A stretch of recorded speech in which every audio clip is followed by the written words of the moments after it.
Chargers. Touchdown, UCLA. With USC great and NFL stud, Frosty Rucker. The Trojans back in front. And LAFB founder Ryan Dyrud on the Believe Podcast Network and LAFBnetwork.com. This is your destination for Los Angeles football. What's going on, Los Angeles and everyone in the Southland, and welcome to the LA Football Show right here on the LA Football Network and every Friday live on AM the Mightier 1090. Thanks for making us a part of your day, a part of your drive, part of your commute, part of your sit, nap time, whatever it may be. We appreciate it, and I certainly appreciate you tuning in to this show. Got a great show for you today as three of our teams battle this weekend. UCLA is on a bye, so they get a much-needed bye after a tough loss to Utah last weekend. So not much focus on them on this show, but we got three guests. So I'm just going to get right to it because we got three guests for this show coming on. We got Tyler Rowland of the Locked On Titans podcast going to join me to obviously talk about this Rams and Titans Sunday night prime time showdown. It's going to be a great game. And then we have Brandon Lee Gouton, who is the managing editor for Bleeding Green Nation, covering the Eagles, part of SB Nation. He's going to help me break down this Chargers and Eagles matchup. And then to end the show, Jacob Rudner, who writes for Sun Devil Source, is going to join me to talk about this Trojans and Sun Devil game down in Tempe. So a loaded show, all LA football, all the time for your ears, ready to get into it. Show today brought to you by MyBookie, new partner, mybookie.ag. Some of the best lines out there. You can't go wrong. Go to mybookie.ag, use our promo code LAFB for up to 250% welcome bonus. Can't go wrong. Right now, the Rams are 7.5-point favorites. I don't know how you feel about that. I love the Rams in this game. I think it's going to be a good, hard-fought game. I think they pull away in the end. We'll get into it, obviously, in the preview, but I would take the I think they give them the points. I think they take that. But mybookie.ag, every game you want on there for all sports. Really pumped about this partnership as we're going to build a long-lasting relationship. So head there, use the promo code LAFB. Also, this Sunday, Golden Road Brewery, one of our new partners, great beer here in the Southland. We will be there all day leading up to the Rams game. Come hang out with us. Let us buy you a beer. We'll be recording a live show, myself, the Rams Brothers podcast, and others. We'll have guests there recording a show at 1 o'clock. Pub opens at 11. Rams game's not till 5:30. We're going to be hanging out there. So please come, say what up, grab a beer with us. We'd love to meet you. Love to hang out for a while. Should be a great time drinking some delicious beer, talking football. What better is there to do on a Sunday? So come hang out. The pub is in LA. They have two locations. So don't go to, you can go still, but don't go to the Anaheim one if you want to see us. We will be at the Los Angeles location. And then a bunch of us will be going to the game afterwards since it is a prime time matchup. So we'll see you there. You can hit me up on Twitter at Ryan Dyrud, LAFB, if you want more details. Email me, ryan.dyrud@lafbnetwork.com if you want more details as well. So hopefully we will see you all Sunday. But with that, let's jump right into these previews because we got a lot to talk about. Three big matchups. So joining me now on the show is our Titans and Rams preview. Joining me now on the LA Football Show on the LA Football Network and live on AM 1090 The Mightier. He is a host of the Locked On Titans podcast. He does Tic Tac Titans on Twitter, which is a lot of film breakdown, X's and O's. Tyler Rowland jumping on with me to break down this riveting matchup between the Rams and Titans on Sunday Night Football. Tyler, what's going on, man? Thanks for joining the show. Yeah, not a problem, Ryan. Always a good time to talk some football. Love the sport, best in the world. So excited to break down this game of two teams that are really playing very good football. But in terms of acquisitions, things are a little bit different feeling this week. Yeah, the Rams made headlines getting Von Miller, obviously, which we can maybe talk about later on, which we're ecstatic about here in LA. Everyone on my show knows this, but you probably don't. But actually, I grew up in Denver, so I was, as a fan, my childhood team is the Broncos. So seeing Von Miller is bittersweet, seeing him leave my childhood team, but now coming to the team I cover in LA is bittersweet. But I'm happy to have him here and he will certainly be a great addition to this already dynamic defense. But let me start with this. This Titans team, drops a bad, I don't even know you can say a bad game now that we see how good Arizona is, but drops that game early in the season. And it's kind of like, oh man, was the Arthur Smith loss like a much bigger deal than the media made it? Was this offense really going to roll? And then obviously they corrected things pretty quickly and now are, I believe, if I'm not mistaken, the top team in the AFC, at least in terms of standings. What did you see this team kind of just basically take from that week 1 loss and turn around and become the team we thought they were going to be all along? Well, I think it's kind of been some ups and downs for different reasons. So, number one, the Titans' first team offense didn't get to play together during the preseason due to some COVID stints for some offensive linemen, some injuries to some skill position players, and things on the offensive line. Taylor Lewan coming back from a torn ACL. So they never got to play together during the preseason at all, any live reps. I'm sure in practice they got some live reps here and there, but everybody knows it's different when you play against another team. So the fact that that never got to happen in practice had a slow start along with the Arthur Smith loss.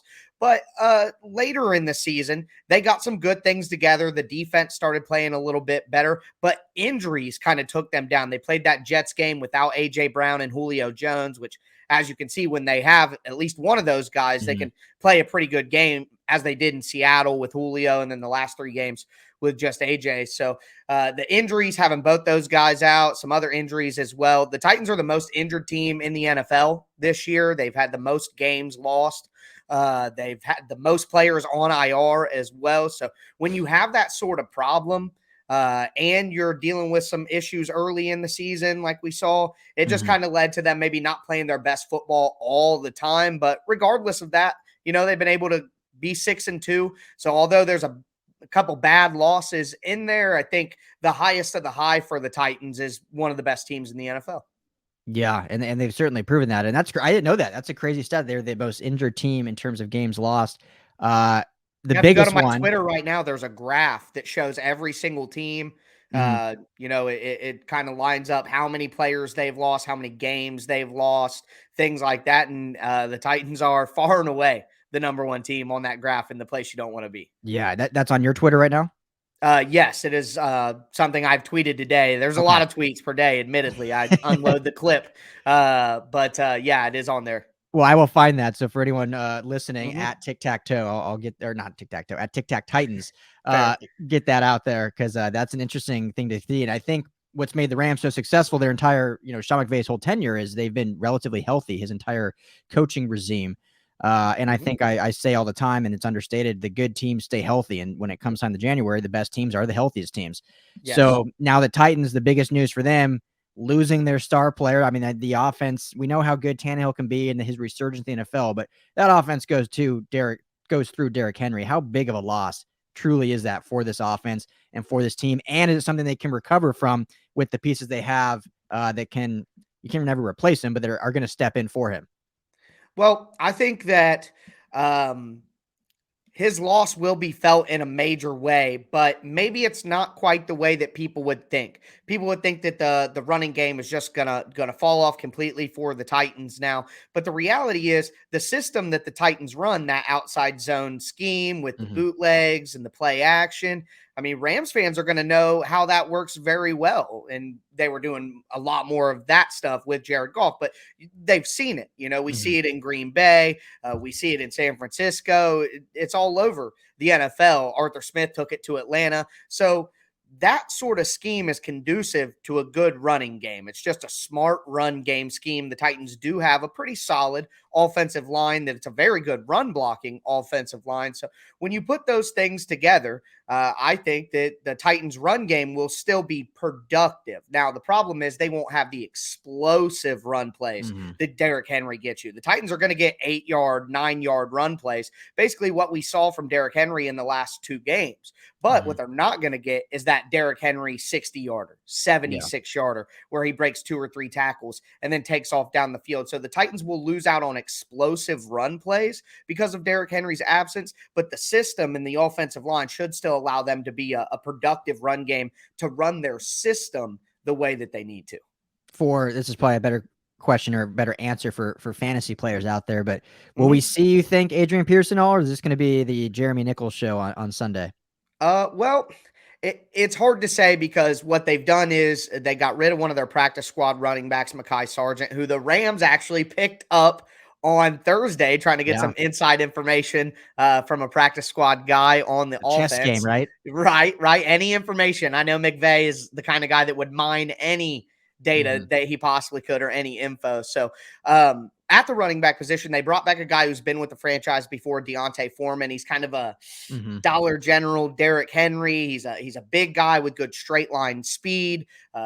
Added to the practice squad, but he's probably going to get an elevation. Adrian Peterson, obviously added to this team, as you mentioned. And then Jeremy McNichols is the passing back. And McNichols, I think his role is going to stay the same. He's going to come out of the backfield on passing plays. He's good in pass protection. He may get, 3 to 8 more carries, probably around 5 more carries than he typically would in a game. I would say that the 30 carries that, Derrick Henry gets in a game, probably 5 to McNichols. I think Foreman will probably get 5 to 10. And then Adrian Peterson will probably get about 15 to 20, somewhere in there. And they'll divvy it out how it goes there, at least at first, because they're going to trust a veteran. But I could see Foreman and Peterson splitting 10 and 10, and then McNichols, getting that 5. That could happen as well. But it does remain to be seen. These guys were just added to the team, Foreman and Peterson, this week. So whether they're ready to go in practice, we can't know for certain.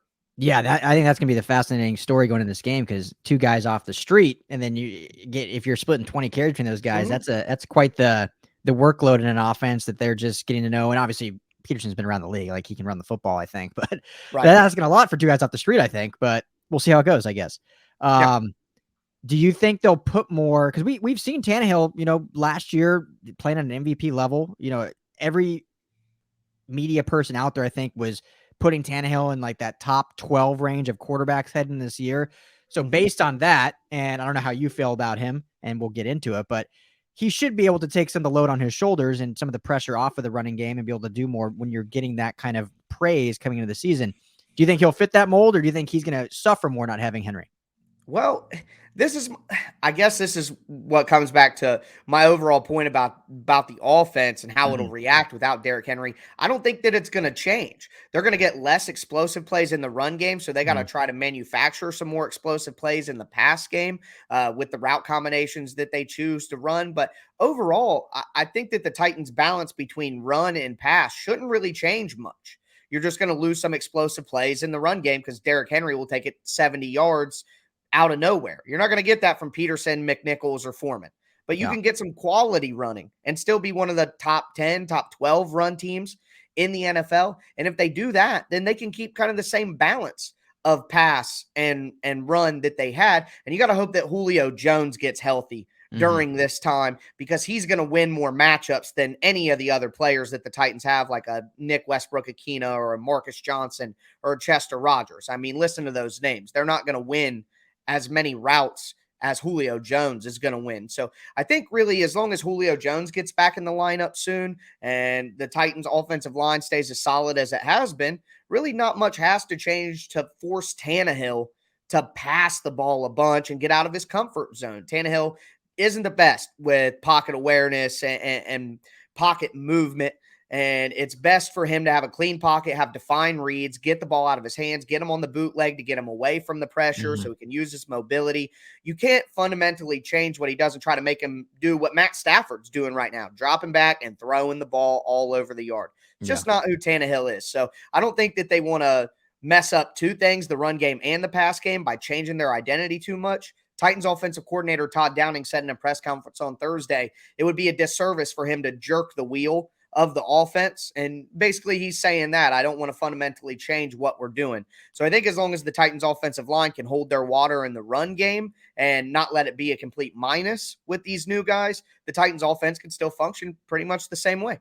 Yeah. Tough task now with Von Miller too on the Rams going having Indeed. to keep that going. But obviously he's battled injuries so far, but for Rams fans listening that haven't watched much Titans football, how has the Julio Jones, I don't know if you call it an experiment, but the trade bringing him over, how's it gone so far overall besides the injuries?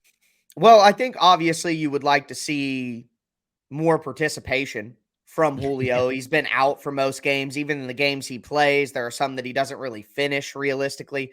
So you would like to see more, of course. But I think the reality here is that the Titans let Corey Davis and Jonnu Smith go because they had the idea that they would replace him with Julio Jones. Mm-hmm. So as long as you have Julio Jones in the playoffs, I think that he could absolutely pay off on that trade if he makes big plays in the playoffs and the Titans win a Super Bowl or go to a Super Bowl. You know what I mean? Right now, it's the AFC is wide open because Kansas City struggles. So if the Titans can at least have a healthy Julio Jones to help in the playoffs, because I guess the best way to put it is the way that people have beaten the Titans over the last 2.5 years. Mm-hmm. They crowd the line of scrimmage. They play tight man coverage. And Tannehill isn't the kind of guy who's going to feel comfortable enough all game long with that going on. They stuff up the run game, which can happen late in the playoffs. And who's going to win? A.J. Brown gets shadow coverage. He's got man coverage on him already, and there's a safety over top of him. Who's going to win? Well, now you have Julio instead of Corey Davis. And now you can win in those situations that teams over and over and over again try to use to beat the Titans. So I think you want to keep Tannehill in the right spot, but that's kind of the gist of it.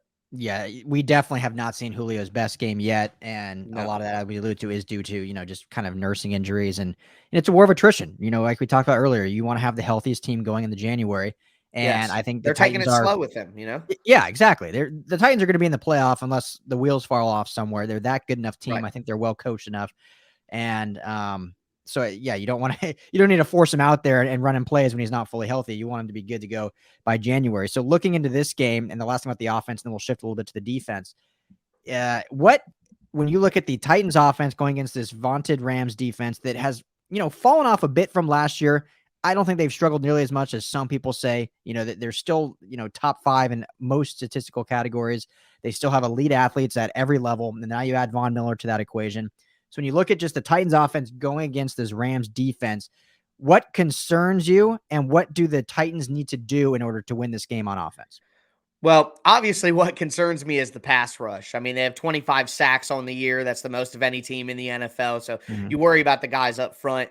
Aaron Donald, Leonard Floyd, both playing absolutely excellent football, getting after it. Of course, you expect that from Aaron Donald, but Floyd really being excellent this year and having more sacks is very impressive. So now you add Von Miller to that. I don't know how much Von Miller will play. We'll talk about that with like Adrian Peterson. Guy nursing an injury already, brand new system. They might get him out there 10 to 15 snaps to pass rush on third down, something like that. But that's still enough to be deadly against a Titans team that's allowed 24 sacks this year through 8 weeks. Last year, that was the amount of sacks they gave up all year. So when you look at that figure, you got to be worried about that. So for the Titans, it comes back to kind of the theme of the conversation. The Titans, you got to run the ball and make sure that you're not in third and long situations too often, 3rd and 8, 3rd and 9, 3rd and 10, to where the Rams can pin their ears back and get those rushers after people. Because one-on-one up front, a guy like right tackle Nate Davis has struggled in pass protection this year. Taylor Lewan and David Quessenberry at tackles have had their own personal struggles in certain individual matchups, good games in there as well.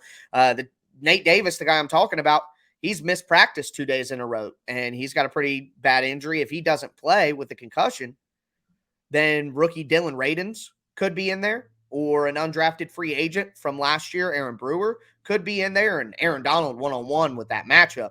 That could be very, very deadly. So you got to be in situations where Tannehill can get the ball out of his hands quickly, and that's kind of been the plan for the Titans when they've had pass rushes that are really deadly. So if you can get the ball out of your hands quickly, and you need to be able to do that in 3rd and medium, 3rd and short situations. So that's kind of the key for the Titans, and that goes back to being productive in the run game, not necessarily getting the explosive plays, but get 3, 4, 5 every carry, and we can still operate on offense. Yeah, and that's kind of what the Rams defense, tempts you to do. They want you to just kind of plug away. They'll give you the running game. They'll give you the small plays. They don't want to give up explosive plays. They'll kind of lull you. They want you to be boring. And then they get to the red zone and there's not enough field to go. That's when they kind of clamp down. That's kind of how they've predicated things throughout. So the hope is that for the Rams fans, at least, that they'll be able to bottle that up as they've done throughout the season. So looking now at the Titans defense, I think you guys overall very good defense, very good coached, a lot of talent on both sides of that side of the football. how has this defense looked so far this season? And what do you expect going against this powerful Rams offense with Matthew Stafford, Cooper Kupp, and what they've been able to do so far this season? Well, the big thing for the Titans this year has been the pass rush. 4 guys: Jeffrey Simmons, who's always taken a double team as a defensive tackle; Harold Landry, who's second in the NFL in sacks with 8.5. Bud Dupree has kind of been the Julio Jones on defense. He's only played in a couple of games. He's limited snaps when he does play, but he always seems to make some sort of impact in those games. Mm-hmm. You know, with Julio, he basically carried the Titans for over 100 yards in the first half against Seattle while they were getting blown out, and allowed them to come back. And then he makes the big catch on the sideline off the helmet in the Bills game. That was a big play for the Titans. And then Bud Dupree, he makes a big play in a few games early in the season. And then last week, he's the guy, he had the strip sack fumble on Patrick Mahomes on a 3rd down against the Chiefs. And then last week, he's the guy who got the pressure on Carson Wentz that forced him to throw the pick 6 on the goal line in the 2-minute drill. So Bud Dupree is making those plays. So you add in Danico Autry to those 3 guys as well, and they have a fearsome pass rush in their own right. Not near the Rams level, of course, but 17 sacks on the year, so still much improved. Last year, the Titans defense had 19 sacks all year. Yeah, it absolutely embarrassing. So now you look at they have 17 on the year. That's a great improvement. But overall, the plan that you just described for the Rams is exactly what the Titans do in these kind of games when they play really good teams like the Bills, like the Chiefs, like the Ravens. In those situations, the Titans say, okay, we're going to keep you in front of us. We're not going to give you the big play. And right now, the Rams are the 4th best team in the NFL in explosive pass plays over 20 yards. 12% of their pass plays result in a gain of over 20 yards. Yeah. It's unbelievable. So you can't let them do that all the way down the field. You got to make Matt Stafford earn it, give him, nickel and diamond all the way down the field and a bunch of 3rd downs, 10, 12, 15 play drives. And then hopefully he makes a mistake a few times. You can get some red zone stops, as the Titans have been wont to do in these games, stop people on 4th down. It's just the way that they try to play defense. A lot of teams do, because nowadays it's impossible to have a dominant defense that just shuts down these offenses that are so high powered. And you look at the Rams and the personnel they have, it's all about getting some stops in the red zone, having the Rams kick field goals and the Titans scoring touchdowns. And it sounds like that's usually what the Rams plan is as well, which is why I think the Titans defense has to do whatever they can to stop Cooper Kupp in the red zone. So you don't want to play man coverage against the Rams in the red zone, because they run the rub plays and the pick plays with the play action here and there, and they can get guys wide open going towards the pylons. And Cooper Kupp scores all the time in situations like that. So the Titans like to, in the red zone, play kind of a man-zone hybrid where you're lining up man over a guy, but if this guy goes outside, the outside guy's going to take him. The guy goes inside, the inside guy's going to take him. And that communication will be key in the red zone if they hope to force some field goals on the Rams. Yeah, it'll be fascinating to watch. And I think fans need to realize in today's day and age that the day of the 85 Bears, the dominant defense, it's no more. Even last year, the Rams finished with the #1 defense, and I wouldn't call them a dominant defense. They were very good and efficient and kept teams out of the end zone when it mattered. So, Tyler, we'll get you out of here on this. It's going to be a fantastic game. I can't wait. I mean, 2 of the powerhouses of the NFC and the AFC clash on primetime. I will be there at SoFi. Can't wait for it. So, who do you got? Who are you taking in this one? Should be a good one. Well, obviously, I've talked about, the difficulties that the Titans could have with stopping the Rams, and kind of how the matchup lines up. And right now, without Derrick Henry, the first week without Derrick Henry, which I think the Titans will improve in a few weeks as those guys they just brought on the team this week get acclimated to the system. The Titans have some easier games, a lot of easier games actually ahead of them on the schedule. So they may, a guy like Jeffrey Simmons, a guy like Nate Davis, a guy like cornerback Chris Jackson, cornerback Greg Maben, who have been starting for the Titans over recent weeks. Those guys haven't even practiced so far this week. So I think the Titans may be cautious with injuries and considering all of that and the newness of Derrick Henry being out. I do think that the Rams will win this game at home in prime time on their coast. Just a lot of factors going against the Titans now. The Titans tend to play their best when they're in these terrible situations. It's just the truth. But I think this one, the Rams are such a good team that, and they have studs on defense that they'll be able to pull it out. So I have it as 27-20 Tennessee. Okay. That's what I think. The Titans get a couple field goals. The Rams score an extra touchdown, get the same field goals. And that's kind of how it works out. Okay. So 27-20 Rams win. Yes. Gotcha. Correct. Okay. Mhm. Well, it's going to be a great game. Can't wait to watch it. So, Yeah. Tyler, man, thanks so much for taking the time and helping me break this game down as we look forward to it. Let everyone know where they can find you and your work and communicate with you if they want. Yeah, absolutely. I do a daily Monday through Friday Tennessee Titans podcast called the Locked On Titans podcast, part of the Locked On Podcast Network. Any podcast platform, always free. You can catch me on YouTube as well, the Locked On Titans YouTube channel. I do the show as a video in the area that I am now. And on Twitter, I'm always doing film breakdowns and film clips, really trying to illustrate what the Titans are doing with the X's and O's at Tic Tac Titans. And then I do write a weekly film breakdown article for the USA Today, the Titans Wire. You can find that stuff on my profile or at Titans Wire on Twitter as well. So that's it. That's the self promo. But I love talking football, and it was good to speak to you, Ryan. Love it, man. Keep up the hard work. Thanks so much for joining me, and enjoy the game this Sunday. Okay. You as well. Thank you.